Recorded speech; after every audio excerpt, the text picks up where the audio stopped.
The Japanese invasion of the Philippines was conducted on schedule. The first landing was made on December 8th, and during the 2 weeks following, beachheads were successfully secured at 6 points in the archipelago. The Nipponese assault troops had been well prepared for this kind of campaign. On Luzon, the principal island, the strategy called for the forces which had landed at several points to drive toward Manila and seize that objective. The main strength in that push was provided by the assault group which invaded the island at Lingayen Gulf, 110 miles from Manila, across central Luzon. By Christmas, Japanese invasions had been made at 9 points in the Philippines, and the campaign to seize control of this important strategic area was well underway. After a thorough softening up process, the invaders pressed onward toward Manila, and what they hoped would be a quick victory on Luzon.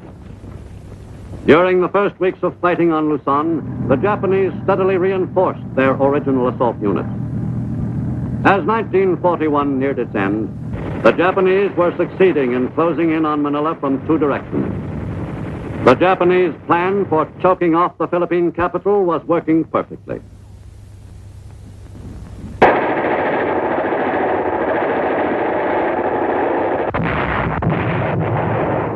Nipponese planes began bombing Manila in early December.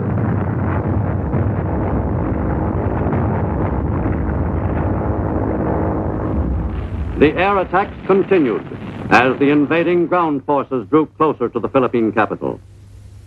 The Japanese raids on U.S. airfields took a heavy toll of U.S. planes, many destroyed on the ground. At year's end, advanced Japanese units approached within sight of Manila, which was still bombed, though it had been declared an open city. In little more than 3 weeks, the spearhead of the Japanese ground offensive on the capital had driven within striking distance of the objective. Evacuated by its defenders, Manila was the invaders for the taking.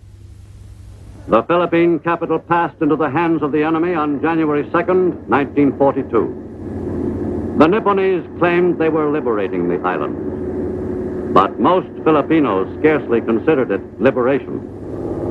Japanese propaganda units went into action at once, spreading the doctrine of Asia for the Asiatics. Are we not all of the Far East, they asked. The advantages of life in the greater East Asia co-prosperity sphere were dinned into the consciousness of Filipinos of all ages. Mga kababayan, ang mga Hapon ay hindi nating kalaban. Some Filipinos helped the Japanese in their campaign. In Manila's streets, Filipino collaborationists spoke to their countrymen in Tagalog, a Philippine native tongue. The conquerors blamed the Philippines' troubles on the U.S.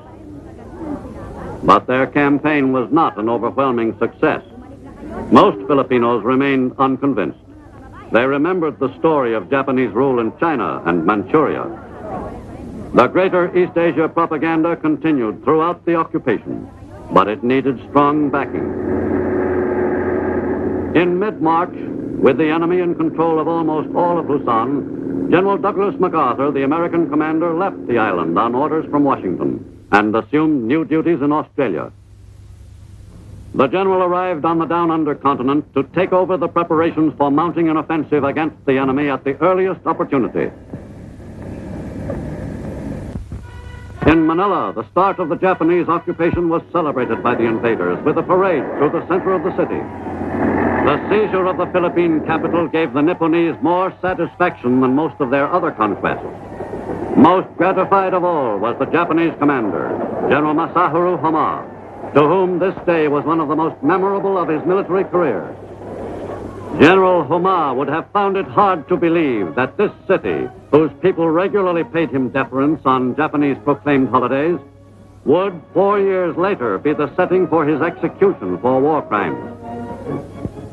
But during early 1942, it was hard for the Filipinos to see beyond the Japanese occupation, to visualize their country again free from the yoke of the conqueror. Under Japanese rule, some Filipinos openly collaborated with the invaders. In late April 1942, Corregidor in Manila Bay was the last outpost to resist the Japanese invaders of Luzon. For almost a month, the Japanese bombarded the island fortress with every weapon at their command. Sir,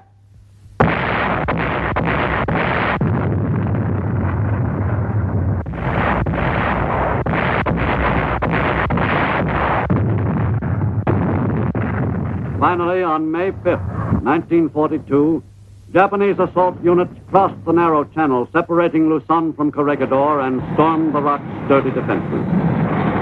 After nearly 24 hours, fighting on the island ceased on May 6th.